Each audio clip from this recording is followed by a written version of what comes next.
Hello, good afternoon, everybody. It's 2 o'clock and we'll start session 7C on SUMPs and recent developments in that field.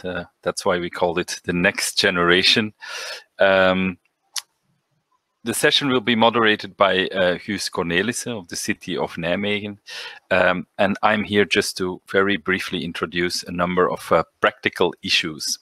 And together with my colleague Balázs Németh, we will be in the back monitoring the chat, supporting the speakers if anything is going technically wrong.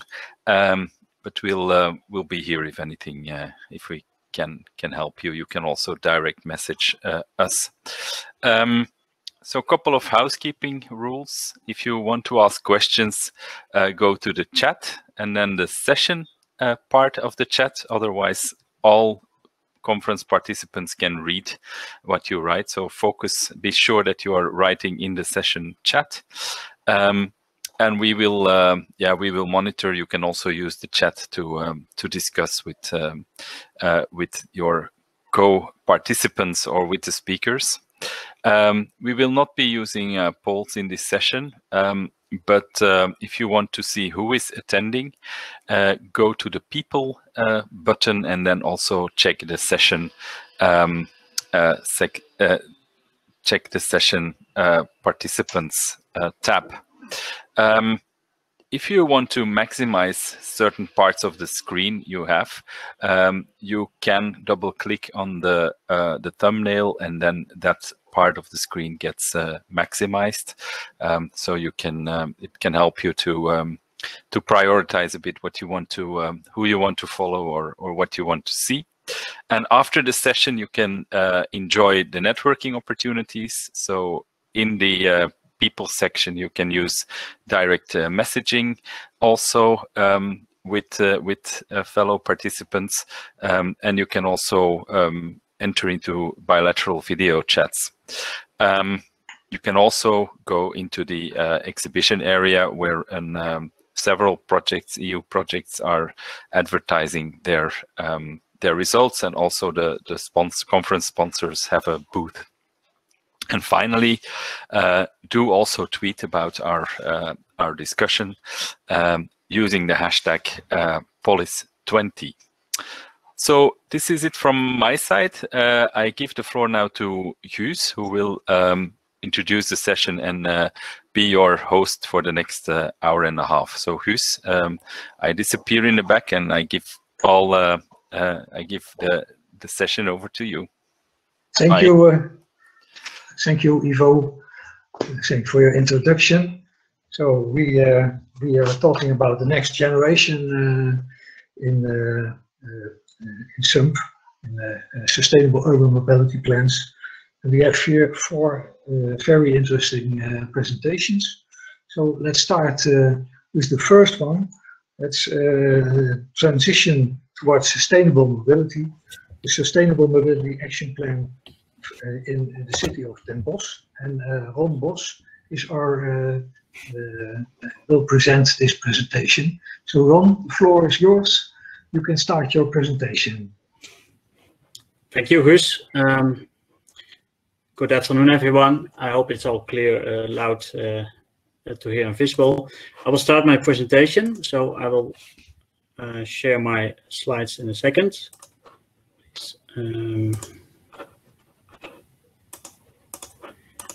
There we go. So again, good afternoon, everyone. My name is Ron Bos. I'm an urban planner, urban mobility planner at the city of s-Hertogenbosch, also known as Den Bosch in south of Netherlands. I made this presentation also with my colleague Eline Heims, but I will present this alone today.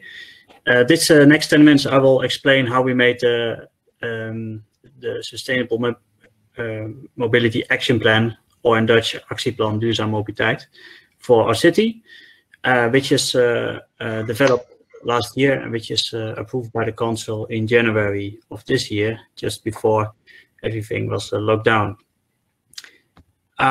First, a slight introduction, as this is an international conference on the city. Den Bosch is a city in In the south of the Netherlands, about 150,000 inhabitants, 100,000 jobs. There's about 30,000 students and many visitors who visit the city also for recreational purposes, tourism. And the city is one of the top 5 historical and economic inner cities of the Netherlands, with a lot of cultural heritage and festivals and tourism. And you can see in the pictures, you have an image of the city. It is based in a strategic location, connected with rail and road corridors. There's about 2 million people within 1 hour of travel time. And so this is kind of a strategic place for development.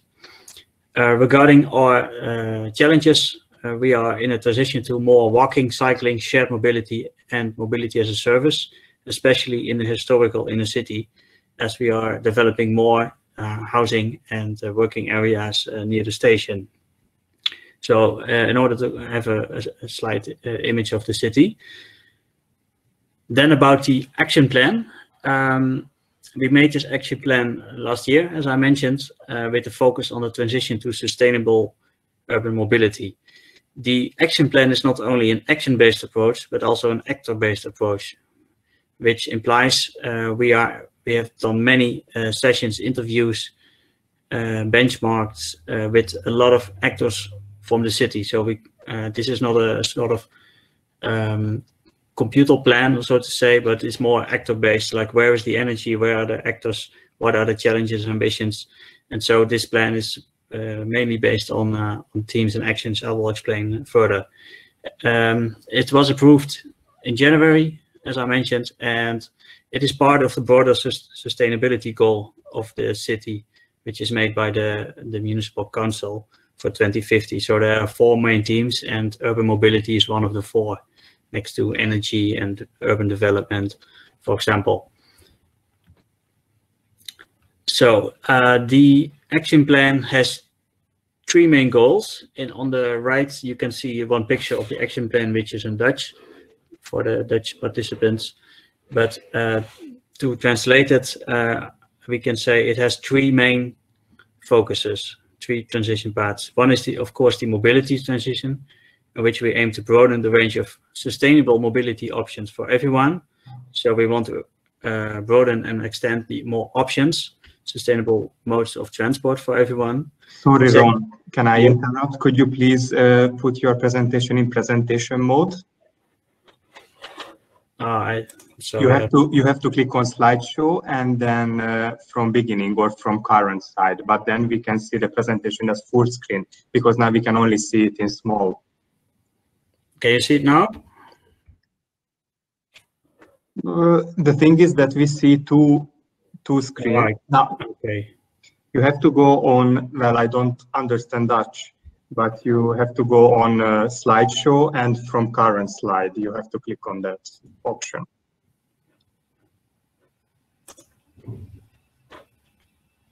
So this is better? Somehow it's still, we can still see it small. Okay, that's, let me try this then. In my view, it's better like this. Yeah, I think so. In my view, it's okay, but you see something different. So I'm sorry for that.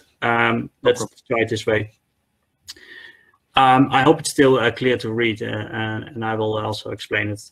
So about the transitions, the goals, one is the mobility transition, the second is the energy transition.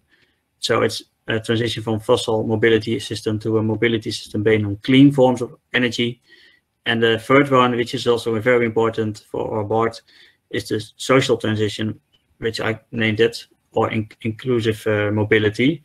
So all new kinds of mobility modes of transport need to be for everyone. So everyone needs to have the achievement of personal development, independence of preservation and strengthening of social cohesion in the city. So it's inclusive mobility and diminishing of mobility poverty. So these are the goals. So hopefully this is also clear to read. In our approach, we have a 4-layer mobility plan approach. So I made an image of it like 4 layers literally, but one is the mindware, we call it, which is the behavioral approach. So it's about having people to act differently, to make different choices. The second, we call it the orgware, which is more like the organizational part of this mobility transition. So we are really cooperating with local and regional stakeholders. Could be from universities, could be from companies, could be citizens, focus group. It doesn't really matter. The third one is the software layer, which is focused on technology, so new innovations like smart mobility. And the last one is the hardware or the infrastructural part, which is more the traditional approach in mobility planning. These 4 layers we translated into 12 teams. So we have 4 times 3 teams, and I will skip this slide to explain it a little bit further. Let me see if this is, maybe this is better. So when you read the action plan, we have 4, say, colors or 4 layers of mindware, software, orgware, and hardware, which is 12 teams. So the 12 teams are on the behavioral approach. You can see it in Dutch here. On the organizational approach, we have a community. I will explain further in this presentation. It's about zero emission public transport, which is of course together with public transport companies and the province, and for example, sustainable, how do you say, sustainable modes of transport for the shops and other companies. The software approach is more about technology and shared mobility, but also we are trying to do some challenges and innovation projects. We are involved in several challenges like Mobility Lab, which is a national challenge, and we also are involved in some European projects like Sprout, which is a European Horizon project. So we are trying to learn from other cities across Europe.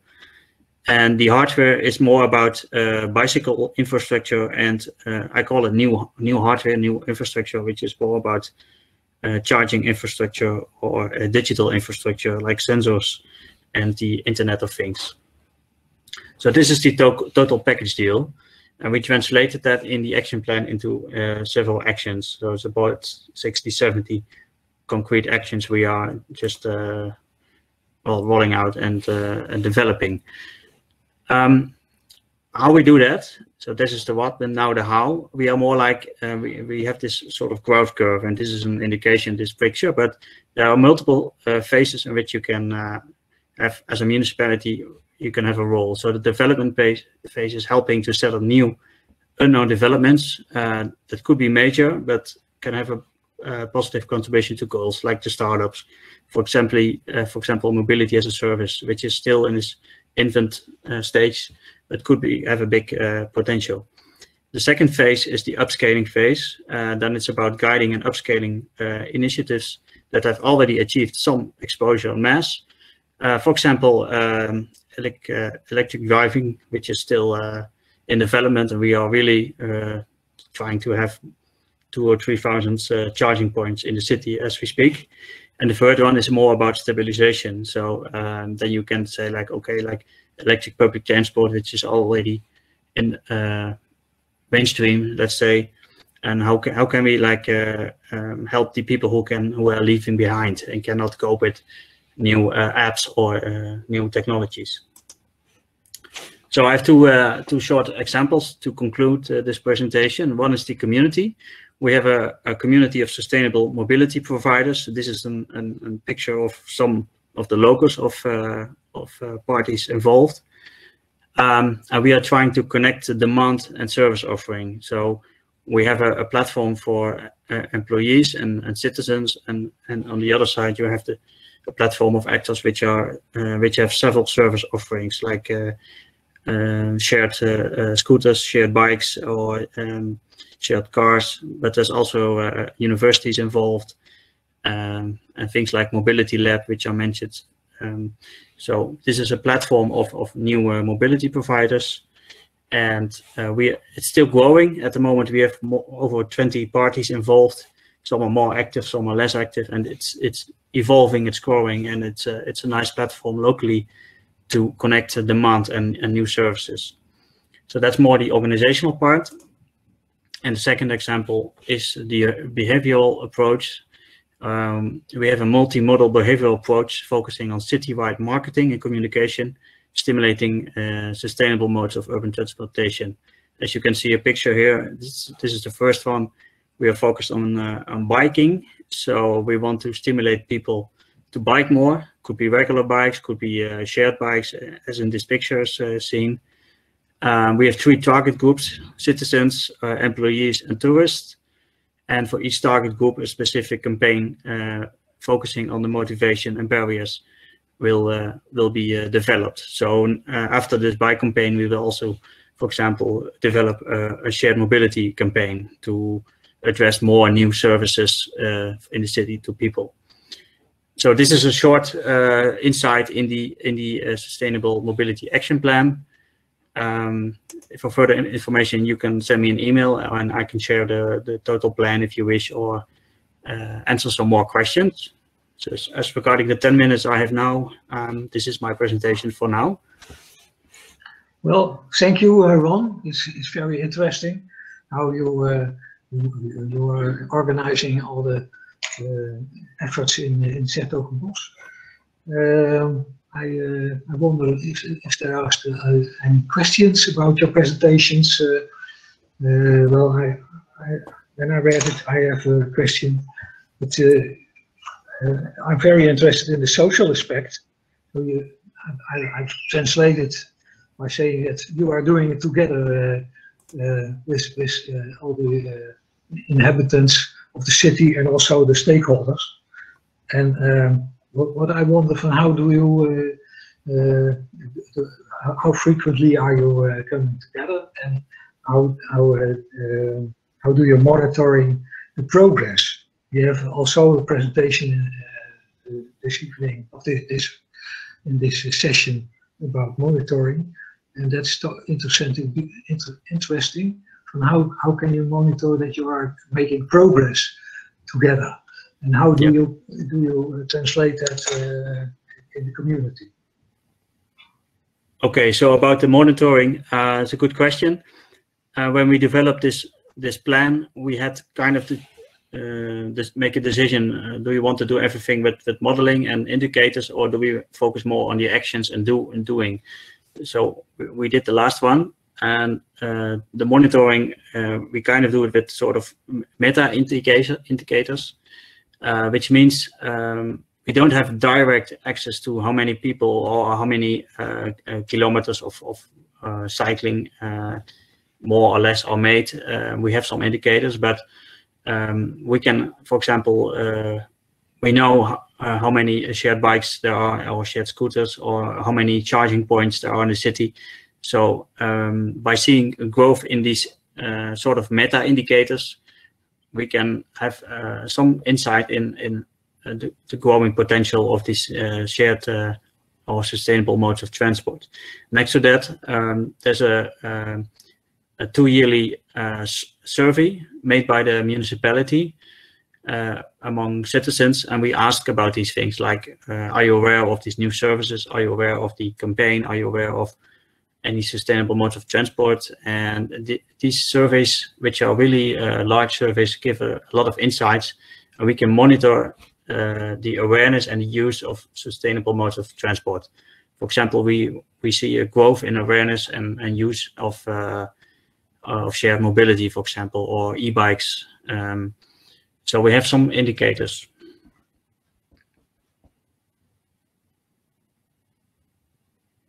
I think your microphone is out, Guus. I see more questions. Wim Carver has a question on the community. Do you, the municipality, also give incentives to these companies? And how do you cope with competitors? Yes, good question. We don't give subsidies or incentives to companies to join or to operate in the city. So it's really a kind of market thing. Though if companies or other parties come up with a good proposition, So we invite them to do projects. That's the goal, to do literally do things on the streets. And then the municipality can give some subsidy or financial incentive. But this could be literally financial or indirectly, like in kind. You can, like a project leader, or. But to answer the question, we don't. Not one-on-one, we give subsidies to parties. No. Okay. Well, and the second question, the plan does upon several policy fields. Are the sectoral wethouders, vice majors, also involved in this? Is just one wethouder, or are there more wethouders? Yes, I read the question.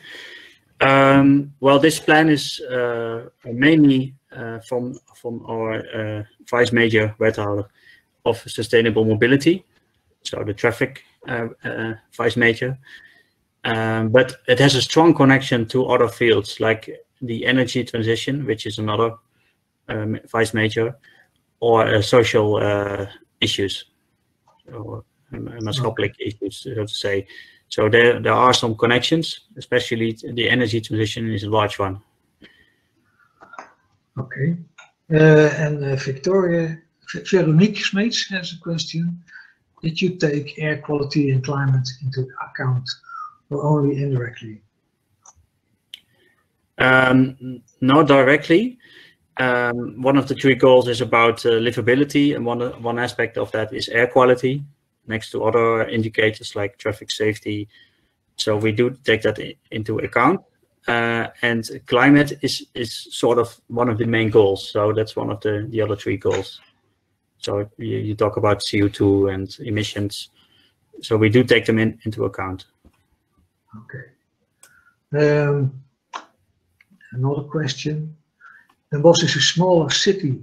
Is there sufficient organizational capacity to manage all the actions? Do you look for external support or partnership? That's a good question. Well, at the moment, there's a lot of actions which are really into practice. So for each action, you really make a good proposition, a good proposal, and part of that is project management, for example. And if the party can provide it, we can either choose to do it ourselves, or we can hire somebody to do it. But I think that's one of the successions is to have a good project leader for each action. And some actions are more from the municipality, like the behavioral approach, as I mentioned. We do that by ourselves. As for the community, we have an external project leader, which is more an intermediary between the government and the parties, the stakeholders, I should say. Okay. No, I think it's very interesting how you do it in s-Hertogenbosch with your action plan, and the accent that you give to the actions. It's very interesting. Well, I think that we have just managed it in the right time, your part, and let's go to the second view of the presentation. That's at the other side of Europe, in Rome. I will give the word to Mr. Alessandro Drago and Professor Maria Pia Fanti, and they are talking about the light electric mobility in a view of policy interaction. The floor is yours. Hello, thank you very much, Guus. Hello everybody, my name is Alessandro Drago, and I'm presenting the light electric mobility in a view of policy integration, along with Professor Maria Pia Fanti from the Polytechnic University of Bari. And this is a presentation we wanted to do because we have jointly participated to a very interesting project, EC-funded project by the Horizon 2020 program, Elviton, about the electric light vehicles integration into the transport electric networks. Basically, we have realized 6 pilot projects in 6 European cities testing these kind of vehicles, which I have to say are not very much known by the public. Anyway, they are regulated at the European level since there is a EU regulation in 2013, which came into force in 2017. And we have tested these kind of vehicles in order to find solutions for the market uptake. Several challenges we have taken during the pilot implementations. The lack of infrastructures, the consumers' concerns about the price, concerning, for instance, the tariffs of an hypothetical, let's say, sharing solution by private operators, the users' awareness about these new vehicles, and of course, last but not least, the inadequate mobility planning, which we find out need to be improved and adequate to the electric light vehicles in our local municipalities. I have to say that the EU guidelines for the SUMPs, we know, the one drafted in 2013 and the one drafted in 2019, do not, unfortunately, mention these kind of vehicles. These vehicles are mentioned officially for the first time in the topic of electrification published in 2019, when there is somehow a mention about some of them. And nevertheless, collecting a lot of data during this project, we have found out some very interesting findings about the real mobility needs and about the real driving conditions tested by the users in these 6 pilot cities. This project, in our case in Rome, was very much encouraged by our political representatives, among which, of course, our mayor, the mayor of Rome, Virginia Raggi, who encouraged us to go further in this project, along with a specific policy on sustainable mobility at city level. And nevertheless, we found out that during our administration, we were able to realize 2 very important mobility plans: the SUMP in 2018 and the electric mobility plan approved in 2017, especially dedicated to the creation and installation of new fast charge mainly for cars. The electric mobility plan was integrated in the SUMP, and some questions raised anyway during our project. Is there a position for the light electric vehicles in the current existing mobility plan in our cities and in other cities of the European Union? Apparently, these vehicles are not so much known by the public and by the public authorities as well. And I should say even by the European Union in a way. So we have charged the Polytechnic University of Bari as local public administration to make a research study on the possibility to draft some guidelines about this new vehicle. So now I leave the floor to Professor Maria Pia Fanti in order to introduce these studies she has carried out during the project for us. Please, Maria Pia.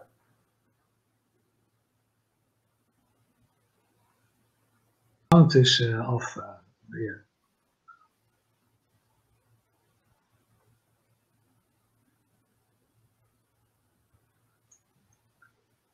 We can't hear you.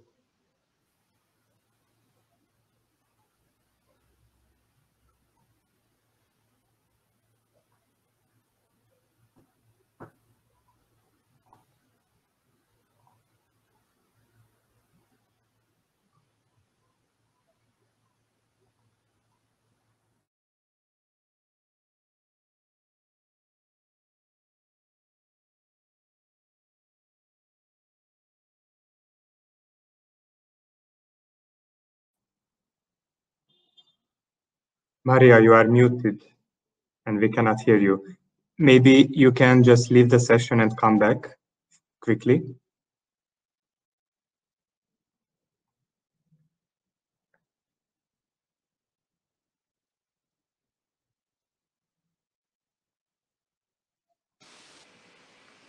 Hello?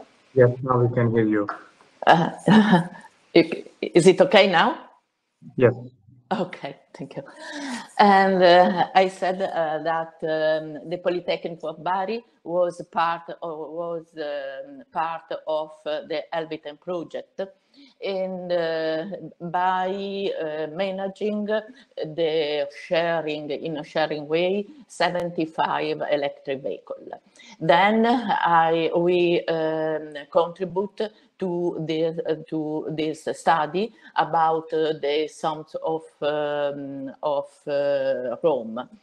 We start by considering the electric vehicles, the light electric vehicles in Europe, by considering how these electric vehicles are ruled, also considering the rules for these vehicles. And we start also by studying some case studies about the using of light electric vehicle in the main cities in Europe. For instance, Berlin and Paris. And we study how in these cities some sharing companies manage different light electric vehicles. For instance, Barcelona, that you are seeing, more than 10,000 electric vehicles with different sharing service companies are applied. And next slide.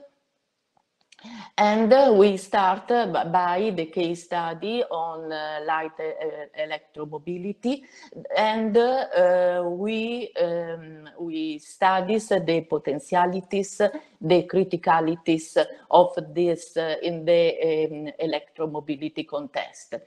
And we enlighten that many cities in Europe have approved the sustainable urban mobility plans with the aim of enhancing the private and public transportation by this electric means.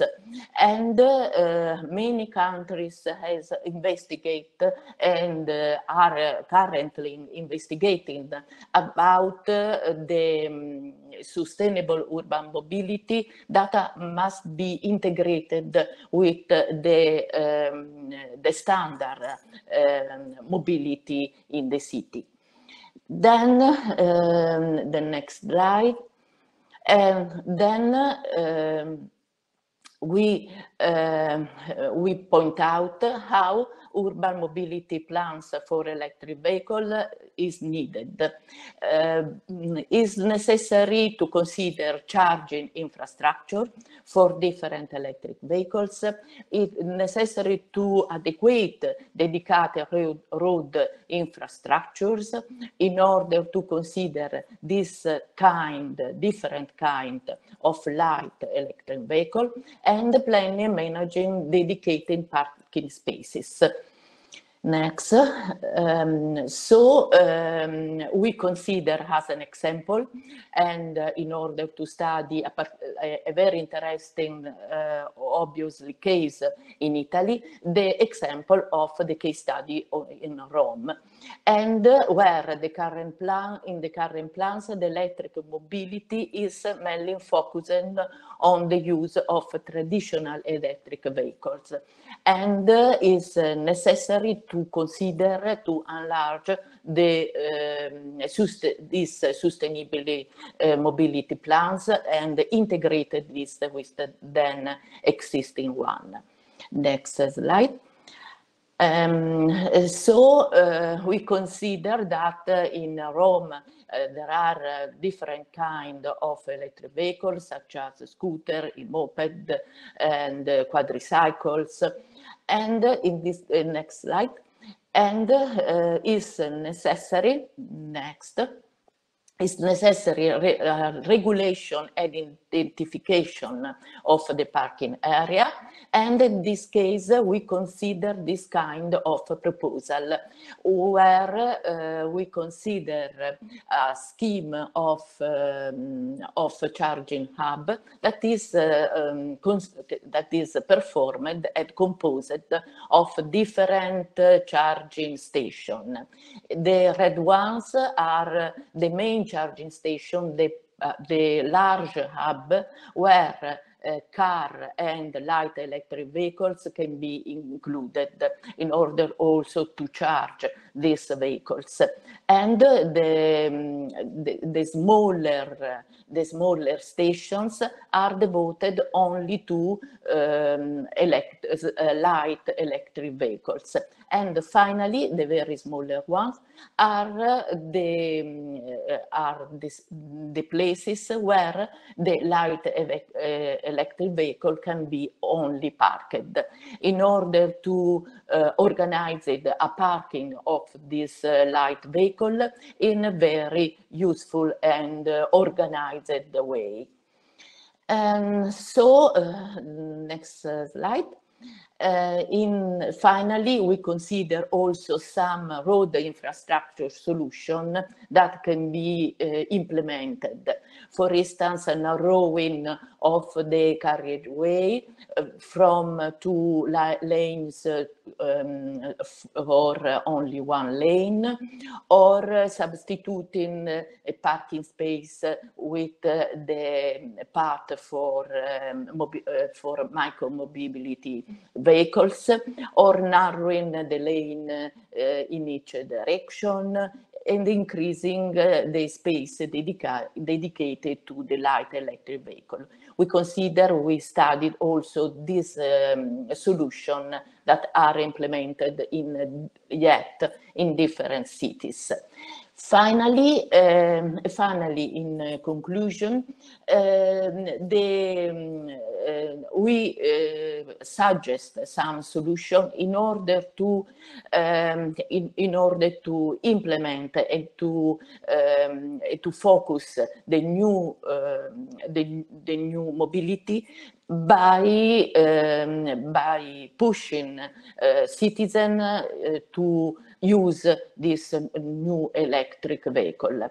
And in order to increasing the use of light electric vehicle, a plan for light electric vehicle is necessary. And we also, by this presentation, we also suggest a roadmap in order to propose these solutions. So thank you. I close my presentation. If you have a suggestion or questions, we are able to answer. Thank you, Maria and Alessandro, for the presentation. It's very interesting how you handle with the electric mobility and give it place. I look for questions if they are already there.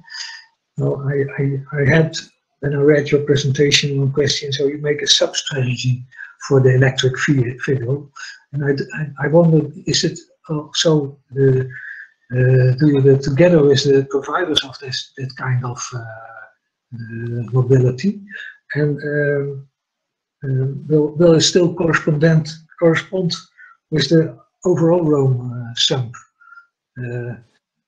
So are there conflicts in interests?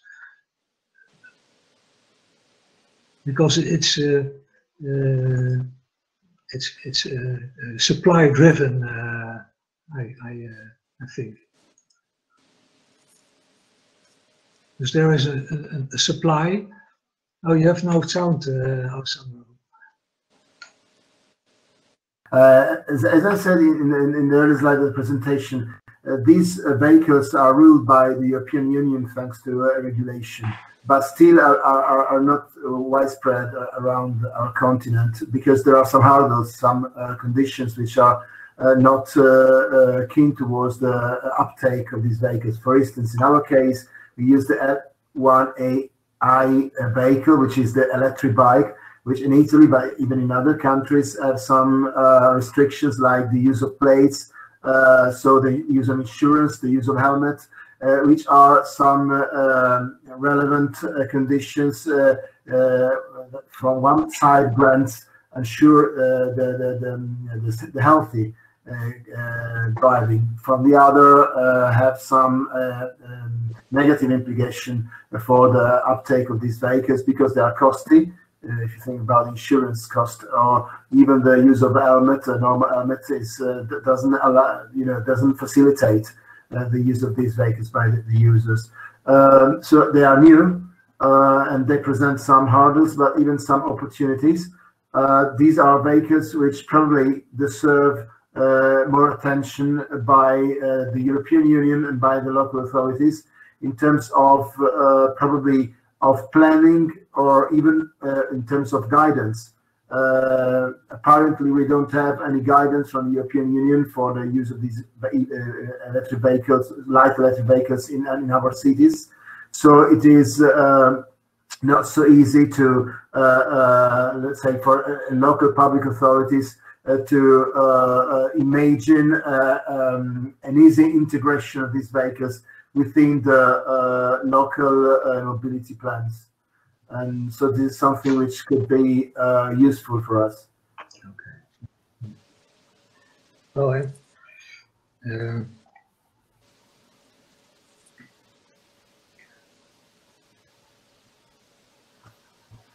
Well, I was wondering, can the electric mobility also can it be an answer for the use of space in cities? We all have a lack of space, and and then we all travel by car to the inner city. There's not enough space, and so is that part of the pilot how to mention the space use of the different electric systems? In my opinion, the use of electromobilities is very important in order to save space in the cities, because this kind of electric vehicles, that is bicycles or three wheels electric vehicles, are very small. So I think that could improve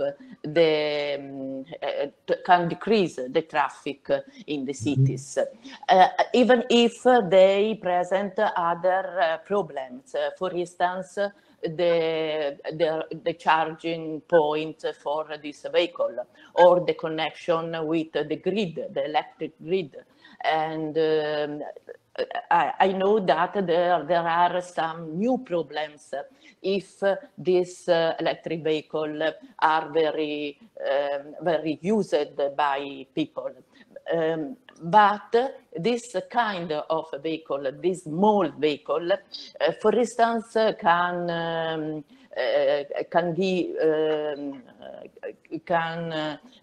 give more simple, can require more simpler charging place, because they can be recharged simply also in a house, in an apartment.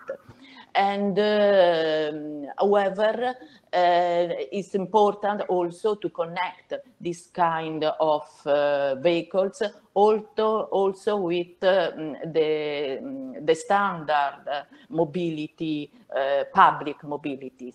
For instance, connected with the train, connected with the bus stops, and so on, in order to facilitate the mobility with this light vehicle, but also connected with train, with other public transport means, to facilitate also the long distance to be performed. Yes, and I see we have a question in the chat session. Olivier Asselin, do you have an obligation on accessibility for disabled or parking spots with electric charging points. Which one are they? Parking spot with electric charging point. For the disabled. Yes, this parking spot for electric charging point are very important in order to facilitate this the use of this electric vehicle. And yes, it's also necessary to study the accessibility for disabled in these places. For instance, with three wheels vehicles. Yes. Okay, thank you. I think it's very interesting how did you handle with the electric vehicles, and how do you ask for the support for more attention to this issue. We go to the next presentation, going back to the region Nijmegen, and then in the south of that, it's Peter from Wijlick and Ricardo Poppeliers. They are giving a presentation about sustainable urban mobility planning and its success of voluntary multi-level cooperation in North Limburg. Peter, Ricardo, the floor is yours. Thank you, Guus. Thank you also for the invitation to tell you more about the mobility plan, mobility vision of Transportal and the success of our cooperation. But first I want to tell you something more about ourselves and a little bit more about Noord-Limburg. First of all, I want to introduce Ricardo Poppeliers. He's from Ecorys, and he helped us during many years with methods and techniques, setting smart goals, setting up monitoring and program development. My name is Peter van Wijlick. I'm the program manager of Noord-Limburg in the field of mobility and logistics already for more than 11 years. Join us on our journey into the future with Transportal. Like I said, I want to tell you something more about the Venlo region, Noord-Limburg, in the south of the Netherlands, in the province of Limburg. It is a region with 8 municipalities in the south of the Netherlands, like I said, with approximately 280,000 inhabitants. Venlo is the central city with around it, mostly small towns, a true polycentric region. Also on the border with North Rhine-Westphalia in Germany, a region with a large car dependency, with a limited public transport, and all this in an aging and declining population. The region is also a logistic region in the Netherlands. On several occasions it has been elected as a logistic hotspot in the Netherlands and even in Europe. With its 4 rail terminals and now 2 barge terminals, we are an important player in logistics. In our region, we have developed a new mobility plan under the name of Transportal. Today we are not taking you into the actual content of the program, but rather into the process and the lesson we have learned from it. And Ricardo will tell you more about the lessons and things we learned about it. Ricardo, the floor is yours. Thank you, Peter. Peter told you about the challenges. So you have to imagine that the 8 municipalities within the region of North Limburg, it's not a metropolitan authority. So it's a voluntary cooperation of the 8 municipalities into the regional authority. The challenges of 8 local authorities goes beyond only car dependency or public transport in an area with sometimes low demand, cross-border.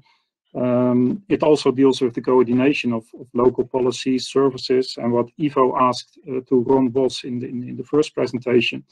It also deals with the capacity of local authorities, and especially the small and medium-sized local authorities. And At the same time, there are of course challenges on inclusion, mobility, poverty, environmental, social. So to tackle all these challenges in this area more effectively and efficiently, the 8 municipalities decided to join forces. And to join forces means cooperation based on a shared vision and planning process. So if you talk about a shared vision, it's really a shared vision not only from the municipalities, but also from the inhabitants and the stakeholders. So there's also the co-creation with stakeholders and citizens. And within this co-creation, there are also, of course, it's for all, but there are also specified target groups. And these target groups are not mentioned to create a silo, but to actively use the energy of, for example, the youth with very special ideas. So we did some gamification sessions with the youth. But also we did co-creation sessions with elderly and explained them about the development of drones. So in all cases, yeah, everybody had eye-openers. What is also important, and I have to highlight that we in this process focus on the process and the actions. So where Ron Bos from Den Bosch said, I focus on actions, we focus on both, so the process and the actions. And one of the key elements is also be open for changing governance and changing working practices. So sometimes employees are very stuck to their own working practices, and if you're afraid of risks and risk thinking, you're not open for a change. So it's very important to be open for a change. If you join forces, I really want to be open for a shared vision. What we also did in North Limburg, we include in the indicators freight, social, economy, energy. And we did this from the perspective, where can mobility have impact on these disciplines? So for example, environment, we are not going to set indicators from mobility from well to wheel, but from tank to wheel, because that is what we can influence from the mobility part. At the same time, we said mobility is really a driver, so we saw it as a horizontal element in the departments or silos, from energy, from social, from economy, etc. So there was really a linkage, but in the indicators for mobility, we highlighted on the mobility impact.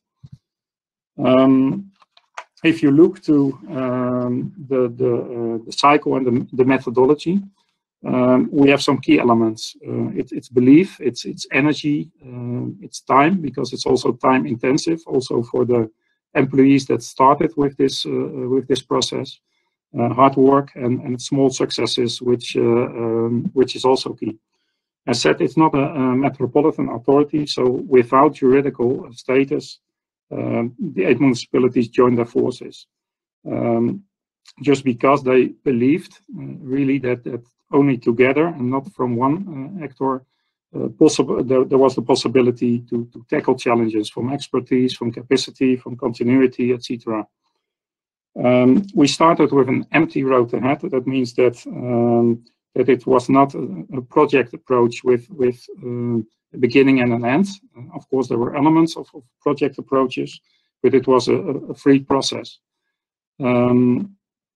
The setting of objectives, that's also to highlight in the former time, there were 8 local plans, and there was a regional plan. What we did in North Limburg is that we set objectives on a regional level, and it was also really an intensive process. For example, we used the future search methodology, which means that in 2 days' time, behind each other, so also with overnight, we had about 80 to 100 regional stakeholders, with which we built a vision, but also translated it really into objectives and actions. But there's also always a local flavor. So we didn't do only the regional objectives and the regional sessions, but also the 8 municipalities had their own local sessions. Maybe to highlight, it was with own investment. So there was no European Commission money involved in this process. And what we considered as important is that there became a growing amount of believers. So it was really an intrinsic motivation, the energy of persons within the municipalities. And the SUMP, so the planning cycle, was a useful instrument, but it's not a goal in itself. So it's not something dogmatic. That's also what we wanted to highlight.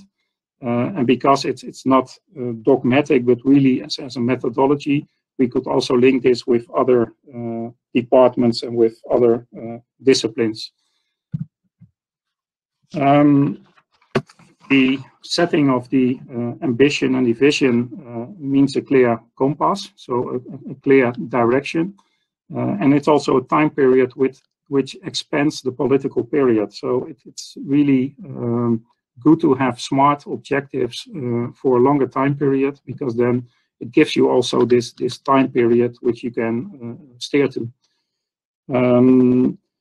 We also elaborated a regional program with smart objectives. And in the regional program, of course, there are also layers like the mindware and the hardware and the software.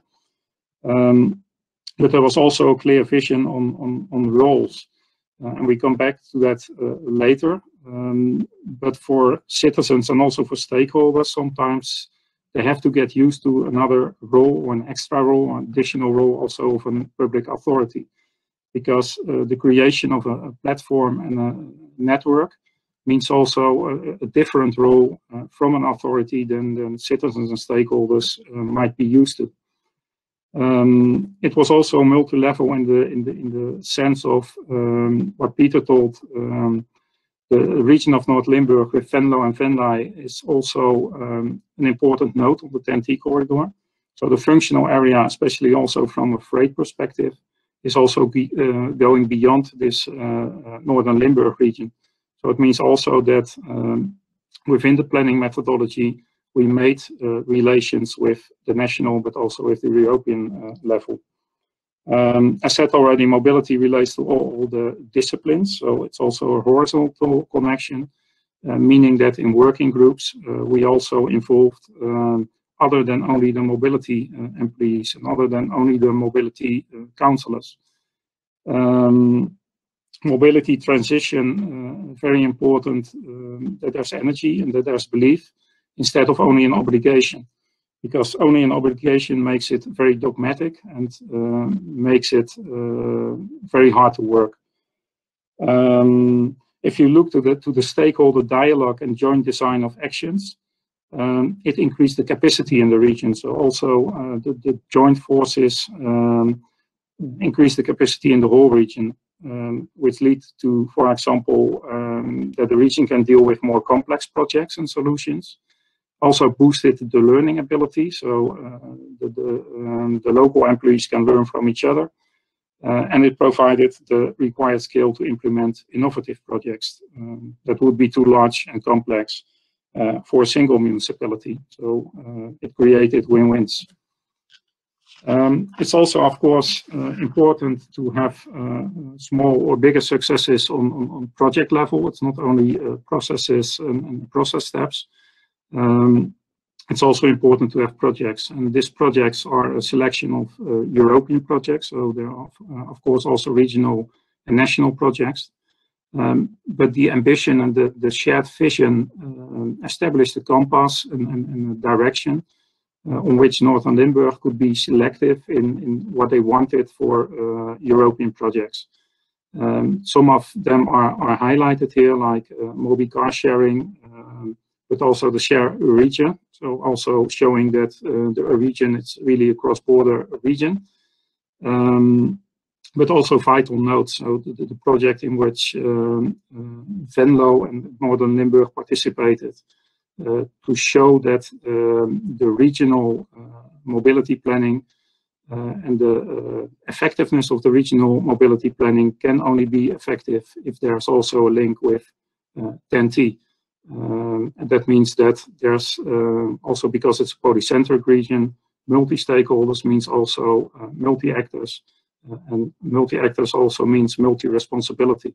That's also why it's important to have this shared vision. We highlighted some key success factors. Maybe you can come to an end, Ricardo. Yeah, I have 2 slides more, sorry. I started 2 minutes too late, so give me 2 minutes, please. Effective cooperation with a lot of bullets that will also be shared. But a frequent communication and consultation is very important. And to have the support of stakeholder groups, and to there are also some factors to increase this support. And to end, because my time is over, and this is the last slide.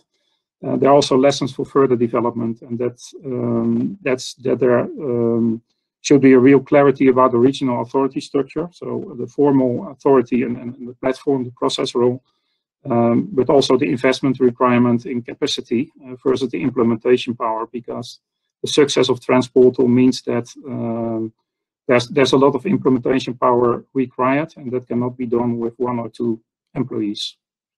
So that's the end of my presentation. Oh, well, thank you, Ricardo and Peter. We are neighbors, I think, from Nijmegen. We built a speed bike lane through Mook and towards Kuik. And also the plans for the train electrification, and that's very important for this region. So we have to work together, I think. That's also what you will say, what's important in the region, that you have to work together. Exactly. That's what we have heard more these times. Are there questions? I think there's a question of Susanne. Which aspects do you think are crucial to handle on a regional level, which are more manageable on a local level?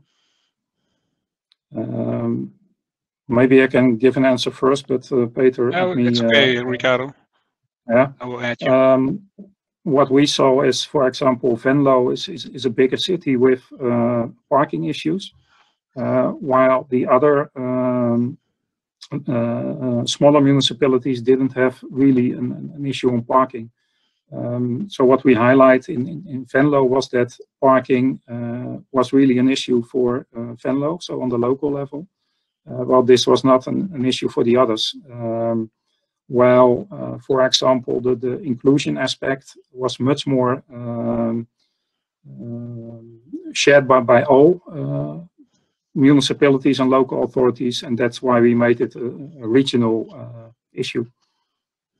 Maybe you can add something on it, Peter, but this was just the first example what I was thinking of. It's correct. Only the parking issues are especially a local team, but all the other mobility teams we are handled together in the whole region. Traffic safety, inclusion, all those teams are, we go with our regional approach. And I think also from the lobby perspective, from energy transition, that's something that is dealt more on the regional level. Yes. Some more questions? Now, maybe the one of Lucia. Thank you. The discussions, these discussions will continue, because we really see it as a process, and not as a something with what is one time. And even within the platform, there are working groups. So the discussions are also facilitated.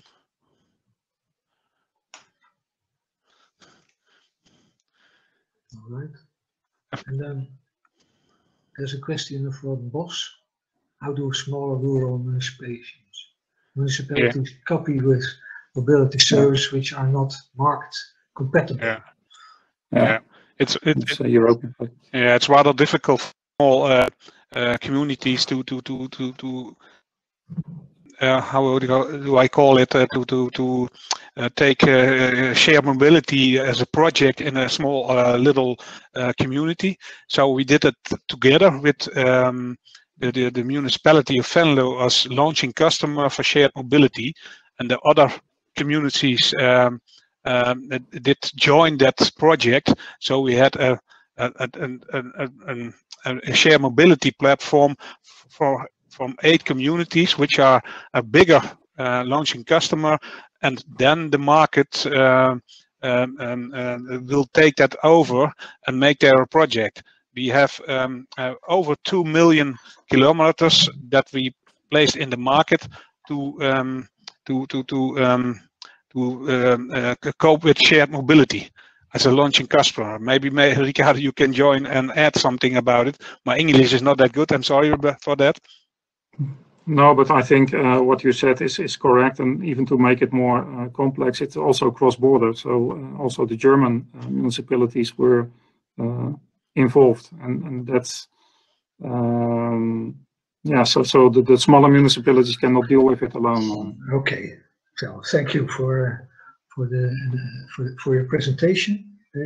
Interesting case. Now we're going our theoretical. Supporting and monitoring SUMPs and the SUMP SUMI indicator set and the SUMP self-assessment tools. The presentation is for Susanne in the first for the first part, and for Marcel and Georgia for the second part. So well, we are very interested in your presentation. The floor is yours. Thank you, Guus. We are having a shared presentation among Marcel and Georgia and me. Yeah, good afternoon, ladies and gentlemen. My name is Susanne Böhler, and Marcel, Georgia, and I will introduce now 2 new instruments for the next generation of SUMP to you. Next slide, please. Yeah, we are all aware of the fact that cities are facing multiple challenges and that we need integrated policies. And the concept of sustainable mobility planning, or SUMP, is a now generally accepted tool for integrated planning in Europe. And as the colleagues mentioned, it's an instrument, a very important instrument. So over 1,000 cities in Europe are planning in an integrated way nowadays, and the question is how to facilitate and to ensure the quality of the plans and the process and the effectiveness of the policies defined by the SUMP. SUMI and the self-assessment tool, 2 instruments, should support SUMP development and the deployment of effective mobility policies. And now we will start with the presentation of the SUMI concept, and Marcel will start, and then Georgia will follow. Okay, thank you very much, Susanne, for the introduction, and welcome also from my side. I'm delighted to present to you the Sustainable Mobility Indicator Set. And the presentation, as already mentioned by Susanne, will start with some slides from my side, and then we'll finish with some slides from Georgia before we will give back the floor again to Susanne. So first off, an overview of the Sustainable Mobility Indicators project, which has been funded by DG Move and has just recently finished a couple of months ago. And within this project, we have further developed a indicator set that has originally been developed by the World Business Council for Sustainable Development, which has developed an indicator set for cities at a global level and also mostly for large cities. And this has been taken as a basis for this project. And we have undertaken a review of these indicators and have then Europeanized these. I will say a little bit more about this on the next slide.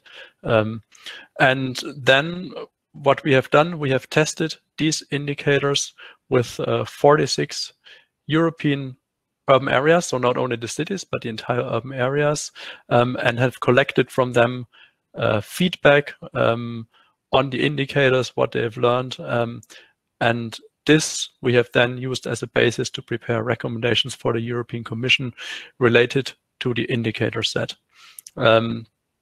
Also, we have developed a benchmarking tool which has recently been launched and is available from the link here, which I will post later on also in the chat. And on this website, you can also find more information about the indicator set. So the indicators. This is an overview of the indicators. And for each of these indicators, there is an Excel spreadsheet available on which basis you can calculate an indicator score. So for each of these topics or indicators, cities can type into the Excel spreadsheet a number of different parameters, which then will lead to a calculation of an indicator score between 0 and 10, 10 being the maximum value a city can reach and low being the lowest value a city can reach for all these different indicators. So when you put in these figures, the Excel spreadsheet shows exactly where a city is standing. There's also an Excel spreadsheet on modal split, but this is not an indicator in itself, but it is rather a parameter which is being used for the calculation of some of these indicators. Let me show you an example of an indicator, what this looks like. This is the example opportunity for active mobility, which is defined as the infrastructure for active mobility, namely walking and cycling. And as you can see here, there's a number of parameters which are being used in order to calculate this indicator. For example, the length of roads and streets with pavements, with bike lanes, and so on. And the basis for this data is spatial data derived from GIS. So this is just an example. For all of these indicators that I've presented here, there is such a definition and parameters available from the website. And why is it useful for cities to calculate these indicators? So first off, of course, it helps evaluating the effectiveness of measures, which ideally are included in an SUMP. And the indicators can then help you showing where you are performing well and where you're performing not so well. So where you have high indicator scores or low indicator scores, and having a look at the overall indicator set will show you exactly in which areas there's room for improvement. The indicators also allow how cities are or urban areas are developing over time. So you can, in an ideal case, a city would calculate these indicators when the SUMP has been developed, and then again a couple of years later when measures of the SUMP have been implemented to see whether the measures actually had an impact on the indicators as desired. Now, the advantage of the indicator set is that it's an EU-level standardized evaluation of the city's mobility system, which means that we have used European standards. Also, European policy goals have provided a basis to define the scoring of an indicator. So, for example, for the indicator road death, there is a vision, a policy goal of the European Commission, the zero fatalities vision. And of course, a city can then only reach the highest score when there's really zero death caused by traffic. And also we have used as much as possible already available data sets that are, for example, from Eurostat or other European data providers. And finally, as I've said, the SUMI indicators also allow for a comparison with other European cities. And you can do this even by city size by using the benchmarking tool. So you can see exactly in the benchmarking tool how the cities that we've worked with during the test, the 46 European cities, have performed not city by city, but you will see a medium range that has been reached by the cities, and the highest scoring cities are always mentioned per indicator. And now I'm giving over the floor to my colleague Georgia, who has worked with us in this project with cities from Greece and Cyprus whom have tested the indicator set, and she will explain you why it was useful for the cities and also what have been some of the difficulties for the cities and how these have been overcome. So Georgia, I give the floor to you. Thank you, Marcel. This project has been introduced by Marcel and Susanne covered an excellent dimension of implementing in the calculation of these SUMI indicators for some cities. And our organization, the Economic of Transport of Center of Research and Technology, was one of the area coaches who supported different cities around Europe in implementing this and giving also the feedback of this experience. The central technical team who were looking on the validity of the results and also changing sometimes methodology if it was necessary for calculating the images. So what I want to share with you in the next 2 slides is this experience. So it was very useful for the cities to participate in the SUMI. It was sometimes difficult to understand, to make them understand, and also to be open in this process, understanding why it is very good to do 154 cities that this SUMI indicators will be calculated, but when the cities conducted for the first time their self-assessment exercise. We had cities with advanced sustainable mobility planning, with all lower, let's say, level. We know that in some there is always these indicators of need to be. But here we experienced the first time self-assessment exercise that was very good because it is made them understand. Georgia, is there something to do about your audio? Okay. Maybe you can speak more in the microphone.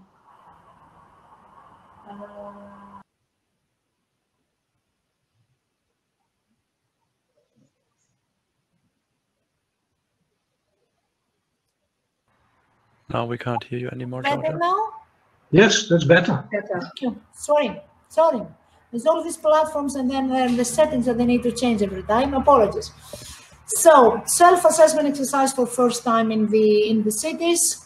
The cities understood the importance of developing synergies. There was always the question where we can find the data in order to quantify the indicators. So they look around in their ecosystem, in their stakeholders, and the involvement in this. They involve them in this process in order to have the data collected and as needed, not only for the SUMI calculation but also for their planning process, enhancing their planning process. They recognize that that the regular and the structural monitoring and evaluation through indicators, and also about the level of success of their planning, and also the comparison with other cities is not a bad thing, it's a good thing. It's a process from which they can only learn and improve their planning. Those that they collaborated with us, they found at the end of this exercise that they had a good overview of all the available data, and sometimes data that has been collected, not used for the SUMI indicators, but they understood how they can use them. Their new relationships have been established between organizations. And that, let's say, interface, it is very promising for the future of the collaboration of the stakeholders in maintaining and keeping the data available for evaluating and the self-assessment of their planning. And finally,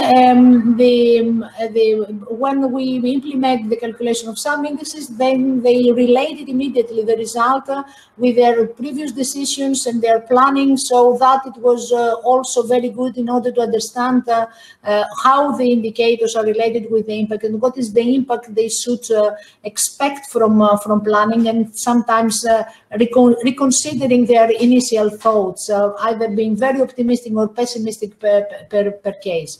Can we have the next one and the last slide from my side? So it was not an easy process. It was a difficult process. In this map, you can see the cities from which we claim our experience and reporting here to you. So different cities with different level of size and level of maturity, as I said. The fragmentation of the data availability, that is something that everybody speaks, so we can also record it here. The engagement with the data owners is something that has been initiated through the project, and we think it will continue. We have identified differences in the data, not only the data as such, but also how the process of collecting and keeping and analyzing, in the methods of analyzing this data is kept in each one of the cities. So it was difficult to compare, to aggregate, and to compile second level of metadata that we needed in order to fit the SUMI indicators. GIS and transport modeling tools, which were when are available, are making much more easy the calculation, was not always there, so more difficulties of that. And finally, lack of competence in modeling and in data analysis and handling in the different cities and organizations. So, which means that we need to continue this capacity building in the cities in order to make them capable for mobility planning, and especially for sustainable mobility next period planning. Thank you very much. Next, let me talk to you, Susanne. Thank you very much, Georgia. Thank you, Marcel. Yep. Yeah, and I would last... suggest that we continue with the presentation and then have question and answers on both sections of the presentation afterwards. Yes, okay. So the last few minutes, I will present the self-assessment tool, which has been used by almost 500 cities around the world. Next slide. So the challenge for the new generation of SUMP is to ensure that not only some formal steps are taken, but that a real change process that meets the criteria is started and followed through implementation. So this was the basis of a concept we have developed in the SUMPs Up consortium in close cooperation with cities and city networks. The SUMP self-assessment is fully integrated into the ALTISP knowledge base, and it is available online in many languages and free to use. There are tailor-made sets of questions for contexts, which are example of single cities, functional urban areas, or entire metropolitan regions. They have their own set of questions. You can assess your planning process at every stage, before or after completion of the SUMP. Next slide, please. After having responded to the 30 to 45 questions, depending on the profile that you have selected, you receive feedback on how well you implemented each SUMP principle. On the left, you see the example of one city for planning in functional urban area. In any case, you get a rating, as in a traffic light, and some summary spider chart. More useful are our suggested steps for improvement, good practice links, and tools from the new SUMP guidelines. This self-assessment can be done individually or as a part of an assessment workshop. So I think it needs to be made clear that SUMP self-assessment is about the quality of the process of planning. Next slide. We have made a specific experience with the usefulness of the tool, and we have received a lot of positive feedback, especially the usage of the tool within a local evaluation process. It was found extremely helpful. Cities have used it to critically review their processes and to identify actions how to improve their planning and plans. The results of the self-assessment were the basis for an interactive stakeholder dialogue. A lot of European cities are having first-generation SUMPs and are now updating their mobility strategies and policies, and the tool could be used for stock taking and to plan next steps and where to focus at and what to improve in the next phase, in the next SUMP. Let me please wrap up.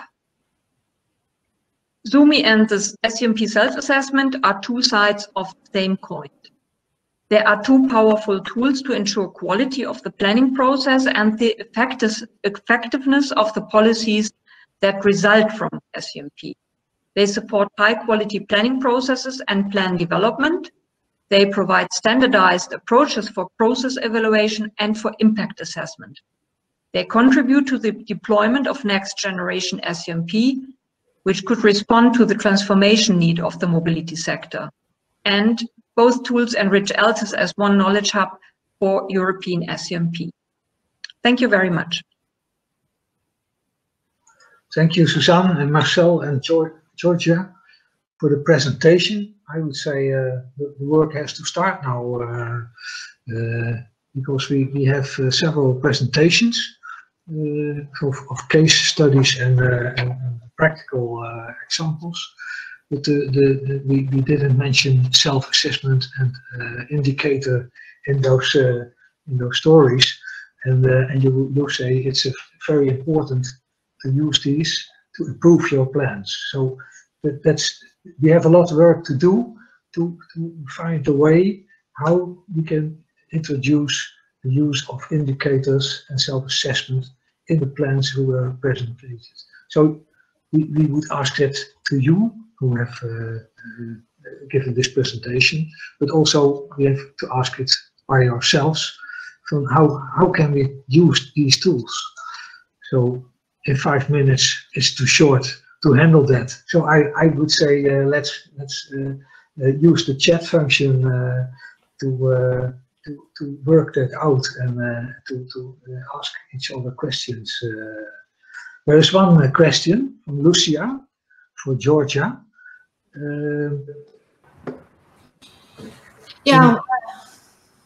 Regarding the stakeholders collaboration and who are the data that we needed for the different SUMI indicators.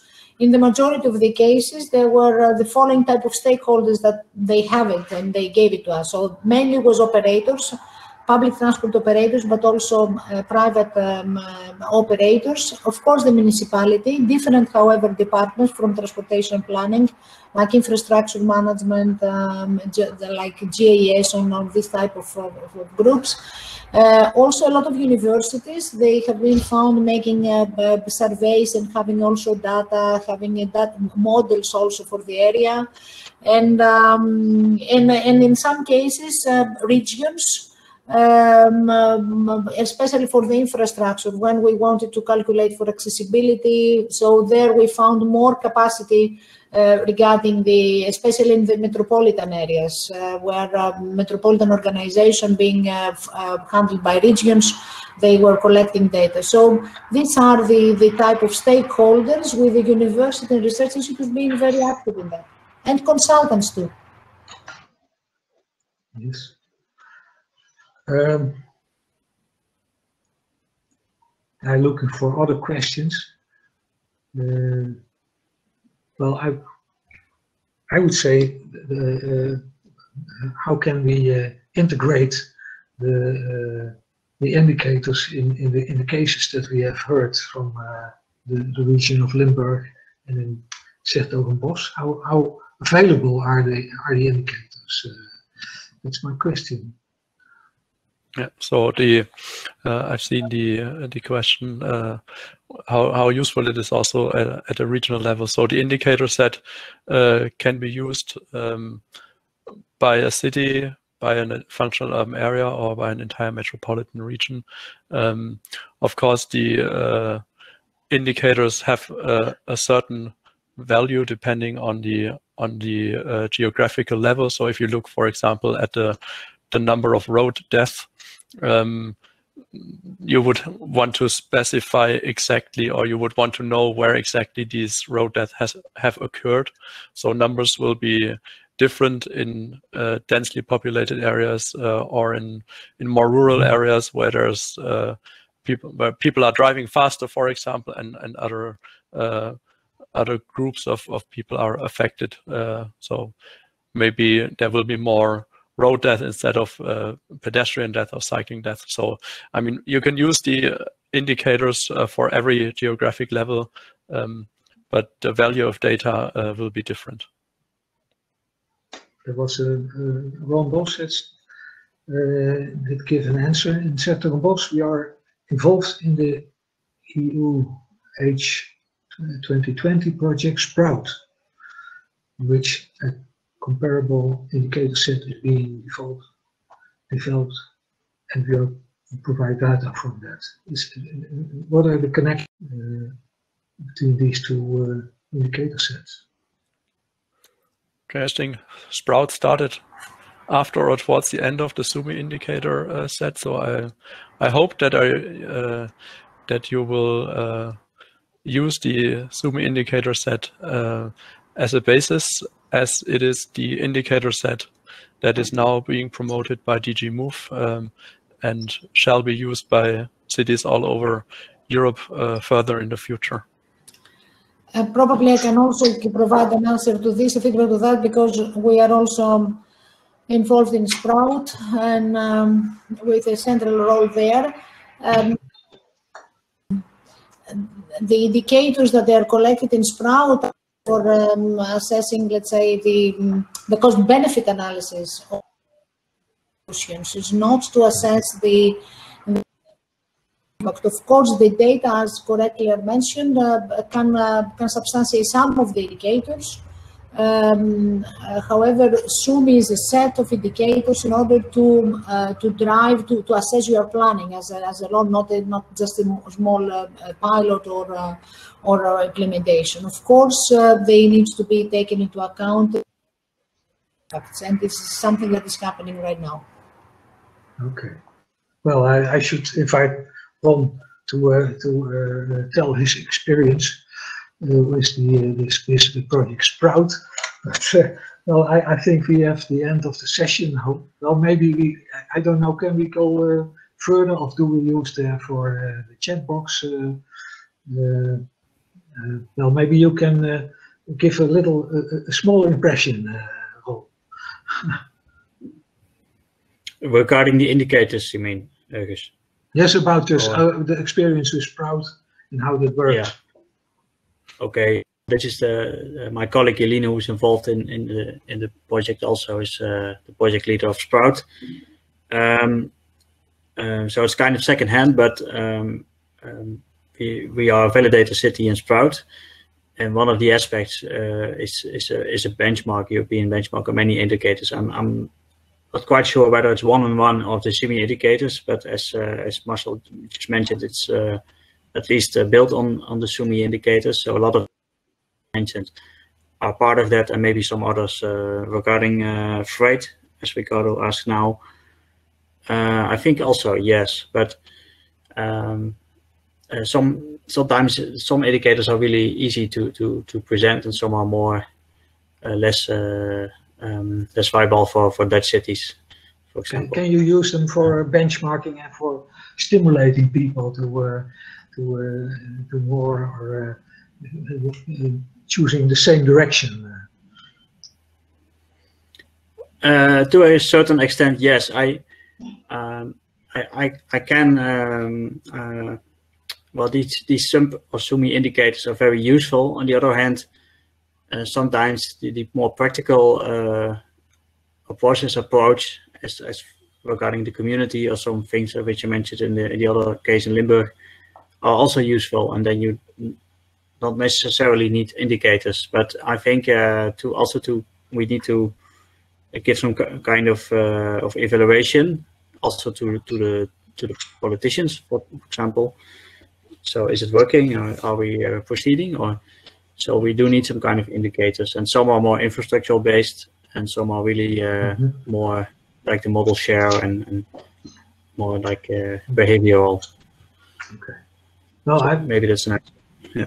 I think there's a lot of work to do to bring those two worlds together and make nice projects with really good indicators and self-reflectment. So, well, I think that's it's time to end this session. I thank all of you for your contribution and the interesting stories and your enthusiasm. And well, I hope to see you again in the future. Well, I would say goodbye, thank you, and enjoy the rest of the conference. Goodbye. Thank you very much. Thanks, everyone. Bye. Thank you. Bye-bye. Goodbye. Bye-bye. Bye-bye.